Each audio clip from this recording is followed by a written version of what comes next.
आया बेटा? अब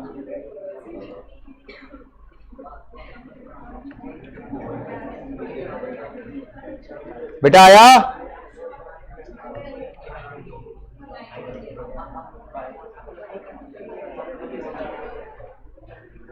यस यस, ओके,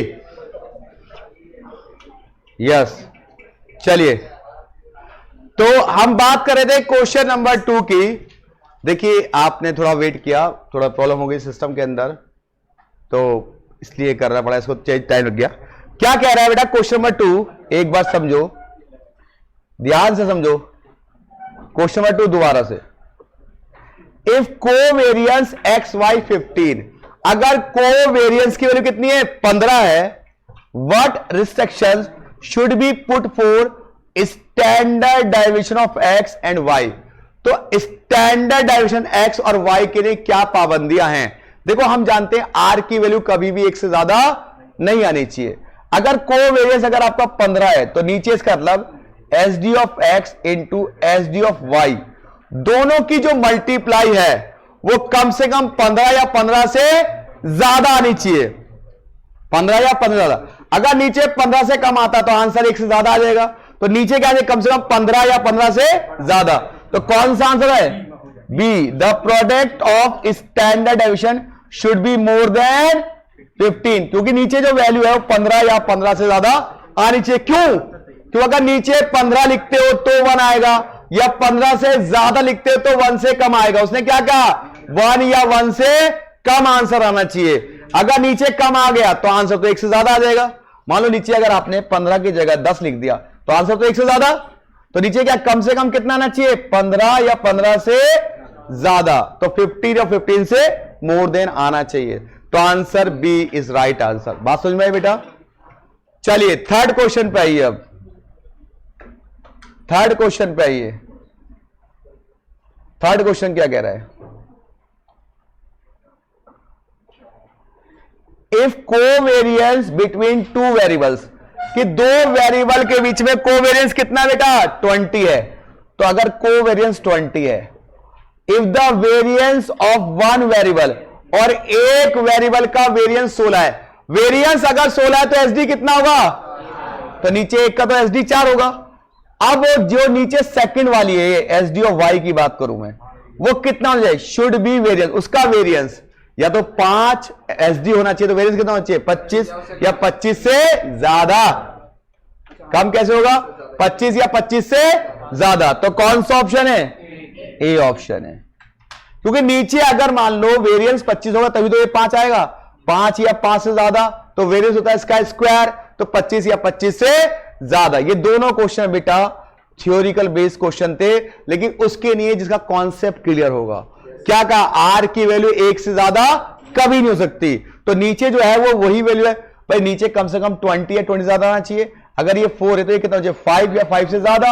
अगर एसडी 5 या 5 से ज्यादा तो वेरियंस क्या होगा इसका? स्क्वायर, तो 25 या 25 से ज्यादा। इतनी बात समझ में आई या नहीं आई? तीसरा दोबारा बताएं। यही तो था तीसरा? अरे यही तो था तीसरा। अच्छा, दोबारा बताए बेटा। आर की वैल्यू कितनी होनी चाहिए पल्लव भाई? सर, आर की वैल्यू मैक्सिमम 1 होनी चाहिए या 1 से कम होनी चाहिए। इसका डिवाइड करने पे 1 आना चाहिए या 1 से कम आना चाहिए। अगर आपका कोवेरियंस 20 है, ऊपर 20 है, नीचे कह रहा है कि वेरियंस ऑफ वन वेरिएबल, एक वेरिएबल का वेरियंस 16 है, तो एसडी कितना होगा उसका? 4। दूसरे वाले का एसडी मुझे नहीं पता, तो दूसरे वाले का एसडी कम से कम 5 या 5 से ज्यादा होना चाहिए। भाई एसडी अगर मैं यहां 5 लिखूंगा तभी तो ये 20 बनेगा, तभी तो ये कटेगा, या 5 से ज्यादा होगा तभी कटेगा। सर 5 से कम हुआ तो बेटा 5 से कम होने पे छोटा हो जाएगा, और छोटा होने पे अगर आप डिवाइड करो तो आंसर 1 से ज्यादा आ जाएगा। मतलब ये समझो, कुछ बच्चे अच्छे हैं बहुत। अगर मैं यहाँ पे मान लो 3 लिख देता हूँ तो कितना हो जाएगा? 12। 12 से डिवाइड करो 20 को तो 1 से ज्यादा आंसर आना, तो कम से कम मुझे यहाँ पे चाहिए 5 या 5 से बड़ी वैल्यू चाहिए। अगर SD 5 होगा तो वेरिएंस क्या होगा? 5 का स्क्वायर 25 या 25 से ज्यादा, तो आंसर होगा बेटा A। आंसर होगा A। इतनी बात समझ में आई बेटा? पक्का? अब आ गया? क्लियर हो गया कि नीचे जो आंसर है वो 5 या 5 से ज्यादा होगा SD, तो वेरिएंस का होगा उसका स्क्वायर होता है। चलिए आगे बढ़ते हैं। Question number 4। क्वेश्चन 4 से पहले एक चीज बता दूं मैं आपको, इधर ध्यान दीजिए। देखिए जितने क्वेश्चन मैं कराता हूं घर जाके एक बार करे जरूर कीजिए आप लोग, 1 या 2-3 बार कीजिए। अब देखिए अगर मैंने आपसे कहा y इक्वल टू, सुनिए मैंने आपसे कहा y इक्वल टू 3 + 4x है, 3 + 4x, और मैंने कहा व्हाट इज r, बताओ r क्या होगा? आप सब चौंक गए, ऐसा सर आपने पढ़ाया नहीं है। एक लीनियर इक्वेशन आपको दे दी और मैंने r की आपकी वैल्यू पूछ ली। देखिए ये इक्वेशन ये होती है y equal to a + bx। क्या होती है? a + bx। इसी फॉर्म में तो है ये। अब आपसे r अगर क्वेश्चन पूछ ले, क्या मुसीबत होगी देखो जरा एक बार।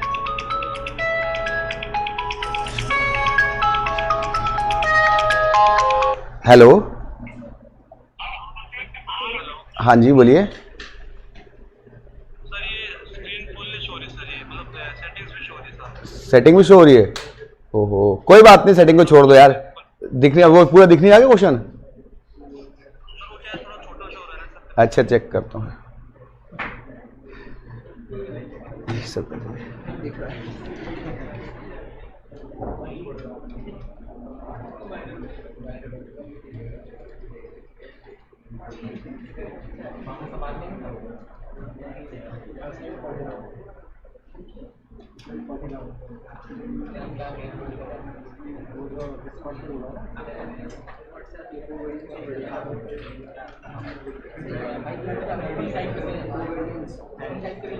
चलिए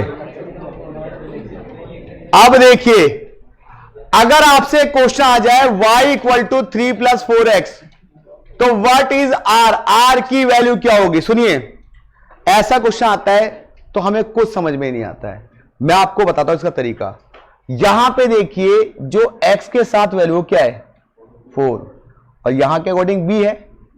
अगर ये 4 वैल्यू जो 4 0 से बड़ा है, जो छोटा है? बड़ा है। अगर ये जो वैल्यू यहां पे जो भी लिखा हुआ है, अगर ये वैल्यू 0 से बड़ी है तो हमेशा r कितना होगा? 1। r कितना होगा? अगर ऐसे होता है y - 4x, ऐसे होता, अब ये नेगेटिव हो जाती तो r की वैल्यू ये जो 4 है ये क्या होता? 0 से छोटा, तो इसमें r क्या होता है? इसका मतलब जब लीनियर इक्वेशंस आपको दी जाए, जब आपको लीनियर इक्वेशन दी जाए तो r किस पे डिपेंड करता है? b पे। अगर b की वैल्यू 0 से बड़ी तो r कितना होगा? 1, और b की वैल्यू 0 से छोटी तो r कितना होगा? -1। इसका मतलब हमारा r की जो रेंज होती है 1 और -1 के बीच होती है, डिपेंड किस पे करती है? वो b पे। किस पे करती है? b पे। तो ये पॉइंट लिख लो बेटा, आपको काम आएगा। अगर अब दोबारा डिस्टर्बेंस हुई तो ब्रेक दे दूंगा, फिर बाद शुरू करूंगा, ठीक है? क्लास अगर दोबारा डिस्टर्ब हुई तो ब्रेक दे दूंगा, फ्रस्ट्रेट हो गया बार बार ठीक करते करते। b की वैल्यू अगर 0 से बड़ी है तो r इक्वल टू 1, अगर छोटी है तो r इक्वल टू -1। तो किस पे डिपेंड करता है बेटा? b पे। b बड़ा तो 1, छोटा तो -। तो हमेशा 1 और -1 के बीच में आंसर आएगा, डिपेंड करेगा कि r की वैल्यू जो b है वो 0 से बड़ा या 0 से छोटा। क्या करूं?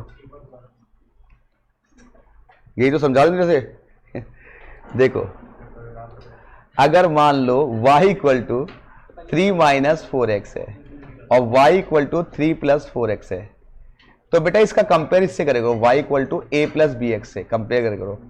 यहां पे b बताओ कितना है? माइनस में है ना? अगर माइनस में तो r कितना होगा? -1। यहां पे b कितना प्लस में है तो r कितना होगा 1। बस ये तो समझा रहा हूं कि जो b है, अगर b, ये जो b होता है, ये b होता है, ये b अगर 0 से बड़ा है तो r कितना आएगा 1, b छोटा है तो -1। मतलब पॉजिटिव है तो 1, नेगेटिव है तो -1। दोबारा बताऊं एक बार और, अरे पढ़ लो सर एक बार फिर। Okay okay okay okay okay, थोड़ा सा डिफिकल्ट कॉन्सेप्ट लगता है ये। y equal to a plus b x एक लीनियर इक्वेशन है। सुन लो, लीनियर है। अगर मान लो y equal to 4 plus 3x है तो कंपेयर करो b कितना, प्लस का या माइनस का? अरे प्लस का है ना, तो 0 से बड़ा होगा। तो r कितना होगा बेटा 1, छोटा होगा तो -1। ठीक है, r की वैल्यू अगर, एक तो लाइट नहीं है, दिमाग खराब हो रहा है। ठीक है, r की वैल्यू अगर 1 से बड़ी है, सॉरी 0 से बड़ी है b की वैल्यू, तो r इक्वल टू 1, छोटी है तो -1। हमेशा 1 और -1 डिपेंड किस पे करता है, b पे। चलिए जी, इसी बात पे क्वेश्चन देखते हैं हम लोग। क्वेश्चन नंबर 4, क्वेश्चन नंबर 4, आराम से बेटा देखो, रिलैक्स होके। क्या कह रहा है, आपको वही लीनियर इक्वेशन दी हुई है, क्या देखिए, y equal to a plus b x, what is the value of coefficient of correlation x y. क्या बोला था मैंने कि b 0 से बड़ा या b 0 से छोटा, तो आंसर क्या होगा 1 और -1। तो ऑप्शन नंबर सी आ गया।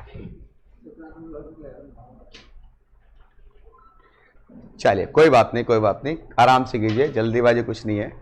कई बार क्या होता है, छोटी छोटी बातें भी कई बार समझ में नहीं आती हैं, खासकर तब जब भूख लग रही होती है। ठीक है, खाना नहीं खाया हो सकता आप लोगों ने, ठीक है, इसलिए। और वैसे भी आज इंग्लिश क्लास भी है शाम को।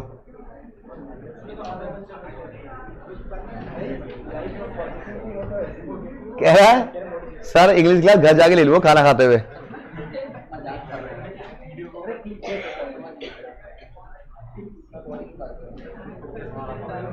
चलिए अब आता है बेटा अगला कॉन्सेप्ट, प्लीज प्लीज बातें नहीं करो। कोएफिशिएंट ऑफ नॉन डिटर्मिनेशन क्या आता है बेटा? हाँ, हेडिंग लिख लो, कोएफिशिएंट ऑफ नॉन डिटर्मिनेशन। और एक होता है कोएफिशिएंट ऑफ डिटर्मिनेशन, एक होता है कोएफिशिएंट ऑफ डिटर्मिनेशन, एक होता है नॉन, एक होता है डिटर्मिनेशन। देखो बेटा सुनो ध्यान से, सुन लो सुन लो सुन लो, जो आप आर निकालते हो, जो आप आर निकालते हो, आर निकालते हो ना बेटा, अरे आर क्या होता है? रिलेशन। उस रिलेशन का अगर आप स्क्वायर कर दो, क्या कर दो? स्क्वायर कर दो, तो वो कहलाएगा क्या? Coefficient of determination. मतलब आर का स्क्वायर, आर होता है रिलेशन, अगर रिलेशन का स्क्वायर कर दिया जाए तो क्या बनता है? वो कोएफिशिएंट ऑफ डिटर्मिनेशन बनता है। तो नॉन क्या होता है? नॉन होता है 1 minus r square, 1 minus r square. याद रखना, जो आपका आर होता है उसका अगर आप स्क्वायर कर दो तो कोएफिशिएंट ऑफ डिटर्मिनेशन नाम कहलाया गया ये, और उसमें से 1 में से आर स्क्वायर के घटा दो तो वो कहलाएगा कोएफिशिएंट ऑफ नॉन। ठीक है, डिटर्मिनेशन का होता है रिलेशनशिप क्या है, और नॉन का मतलब उसमें कौन सी रिलेशनशिप नहीं है। तो टोटल आंसर हमेशा 1 होता है, 1 में से अगर आप आर स्क्वायर घटाओगे तो वो आंसर आएगा किसके बीच में रिलेशन नहीं है। तो ये कहलाता है कोएफिशिएंट ऑफ डिटर्मिनेशन, और ये कहलाता है कोएफिशिएंट ऑफ, ये डिक्टो क्वेश्चन एग्जाम में आ जाता है 1 नंबर का, पूछेगा आपसे what is the coefficient of determination, definition नहीं पूछेगा, सिर्फ ये वैल्यू देगा और आंसर निकालो कहेगा आपसे। जैसे इसमें क्या पूछा है? नॉन, तो नॉन में क्या आएगा? 1 माइनस आर स्क्वायर, आर कितना है? 0.6 का स्क्वायर, घटाओ कितना आता है? 1 माइनस 0.36, कितना बचता है? 0.64। यह आपका आंसर आ गया। याद रखिए नॉन डिटर्मिनेशन होता है 1 माइनस आर स्क्वायर, डिटर्मिनेशन क्या होता है ओनली आर स्क्वायर। हो गया बेटा।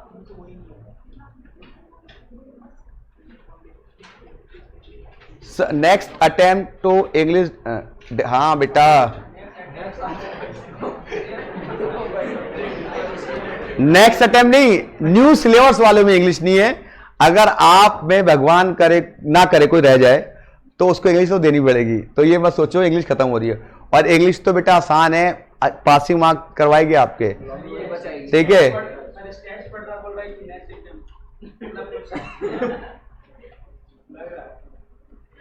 बेटा लीनियर इक्वेशन में जीरो नहीं आएगा, तब आएगा, मैं बताऊंगा एक केस आएगा जहां पे जीरो आएगा आर की वैल्यू। अभी लीनियर इक्वेशन अगर दी हो तो आंसर या तो 1 आएगा या -1 आएगा, ठीक है। अच्छा एक बच्चा कह रहा हमारे तो इंग्लिश मुश्किल ही है। अच्छा बताता हूं बेटा, अभी मैं चिल्ला के बता दोबारा बताता हूं कोएफिशिएंट डिटर्मिनेशन क्या होता है। कोएफिशिएंट ऑफ डिटर्मिनेशन का मतलब है जो आपने रिलेशन निकाला है उस रिलेशन का अगर आप स्क्वायर करते हो तो वो कहलाता है कोएफिशिएंट ऑफ डिटर्मिनेशन। अगर उस स्क्वायर को 1 में से माइनस करते हो तो क्या कहता है, नॉन डिटर्मिनेशन कहलाता है। आई रिपीट माई वर्ड, अगर जो आपने रिलेशन निकाला उस रिलेशन का स्क्वायर कर दो तो कोएफिशिएंट ऑफ डिटर्मिनेशन, और 1 में से उसको माइनस कर दो तो यस। चलिए अब बेटा आई छुट्टी किस बात की, आईसीआई ने 2 बजे ब्रेक होगा। आईसीआई ने आपको एक बड़ा सा फॉर्मूला दिया है, जब आपको कोवेरियंस नहीं पता हो तो लिखिए हेडिंग आर का अगला फॉर्मूला।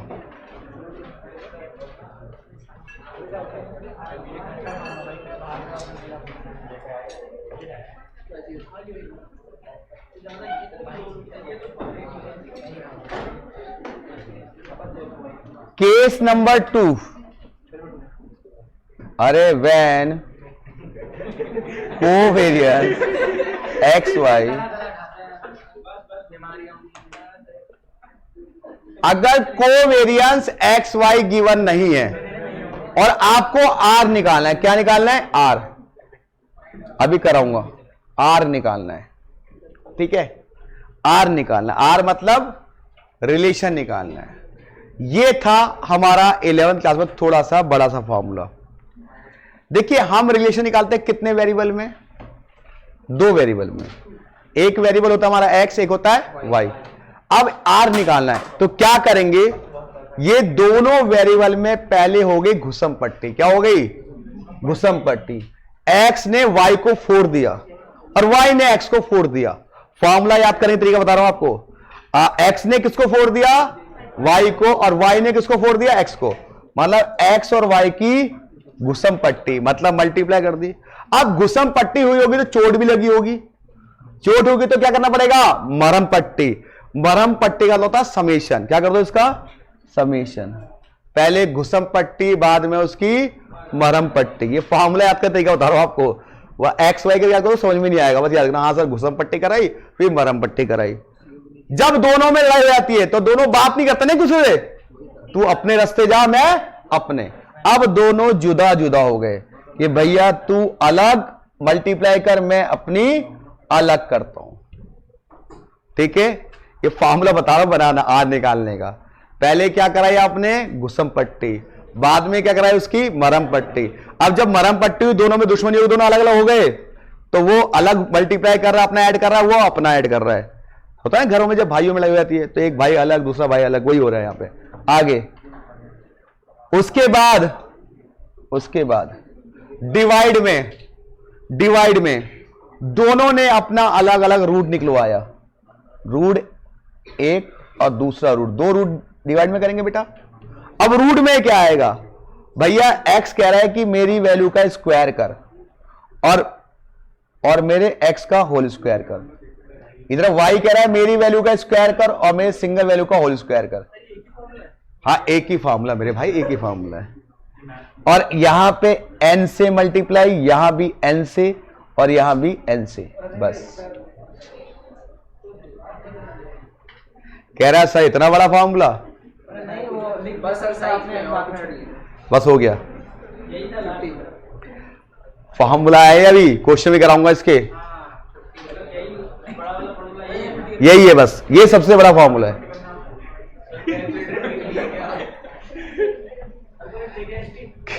देख मैं सुन रहा था, आवाज आने वाली थी, ट्रिक मिलेगी मिलेगी, सब्र करो सब्र करो।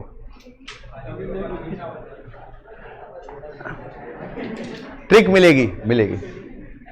चलिए अब ये इतना बड़ा फॉर्मूला अगर पेपर में आ जाए और वैल्यू एक्स वाई दी है, अगर मान लो अगर ऐसा कोई क्वेश्चन आता है तो वैल्यू बहुत छोटी छोटी होगी, मतलब 1 2 3 4 ऐसी वैल्यूज होगी जिससे आप आसानी से मल्टीप्लाई कर सको।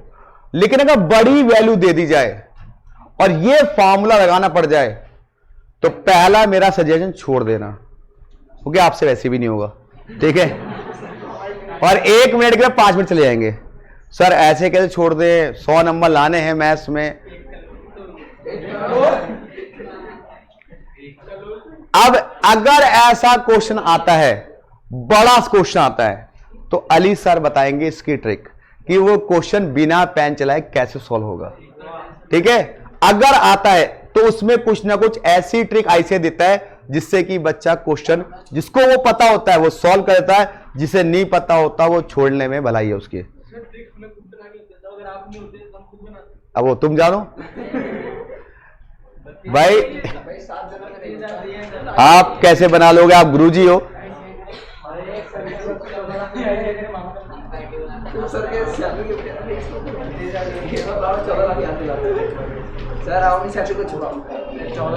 सैलरी है ही का, गरीब आदमी हम तो।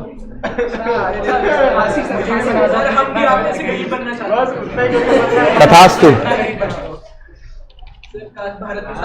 ये चलिए देखिए ध्यान से, क्वेश्चन 15 दिखाई दे रहा है आपको, क्या कह रहा है, what is the value of correlation coefficient due to Pearson on the basis of following. X data दिया हुआ है, वाई डाटा दिया हुआ है। अब बहुत सारा डाटा दिया हुआ है, दिख रहा ना आपको कितना सारा, -4 -3 -2 -1 1 2 3 4, बहुत सारा डाटा दिया हुआ है।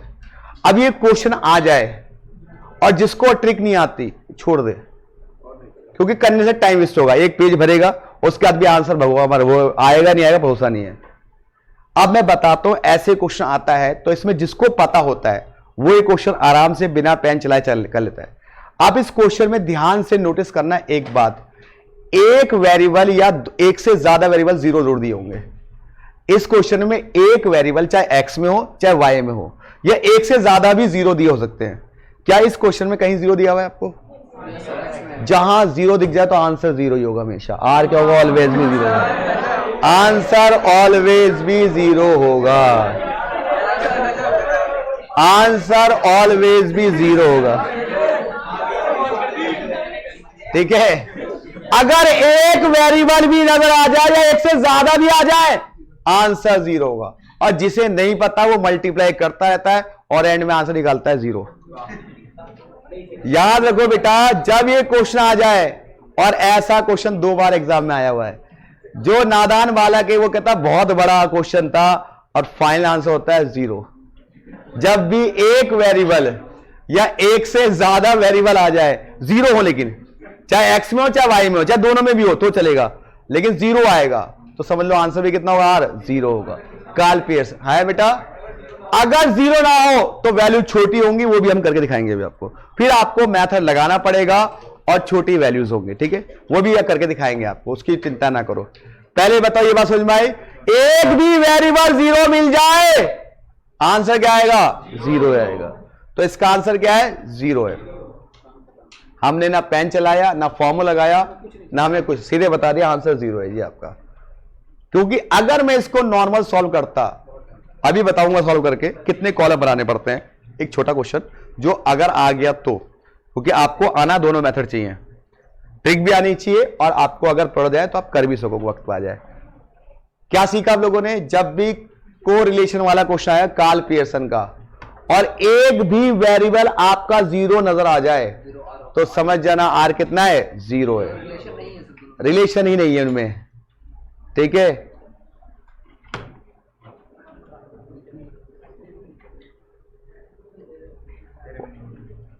याद कर दो या समझो बेटा, एक बात मैं आपको बता रहा हूं, अगर जितनी भी ट्रिक बनी है मैथ्स के अंदर या है अवेलेबल या नहीं हम बनाई है तो मुझे पता है, और इनके अलावा ट्रिक्स नहीं हो सकती।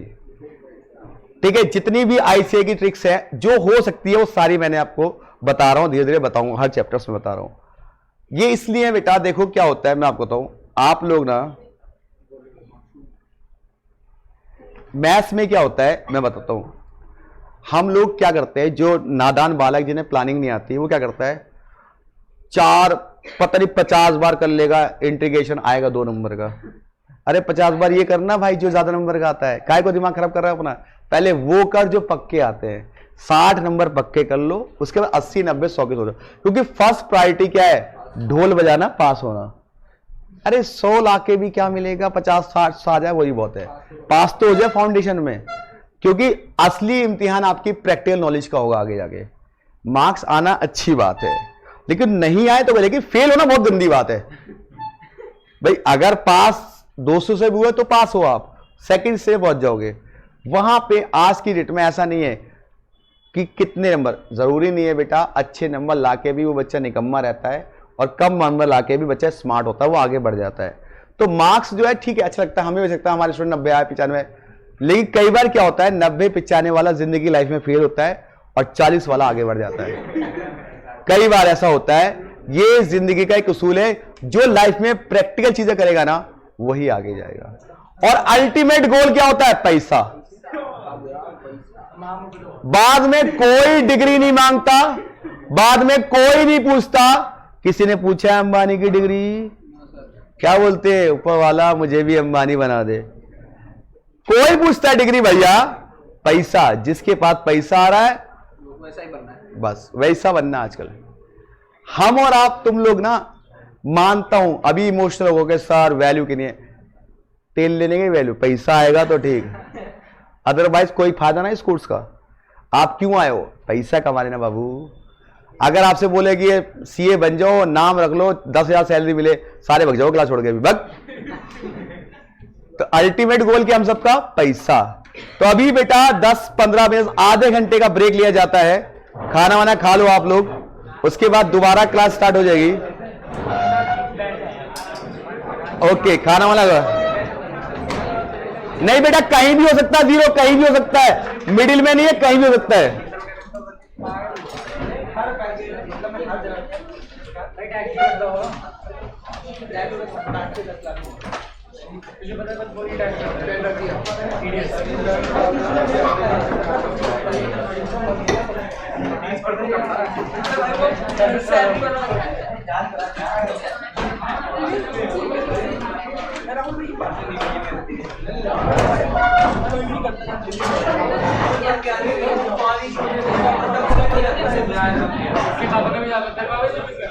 अभी बात है, अभी बात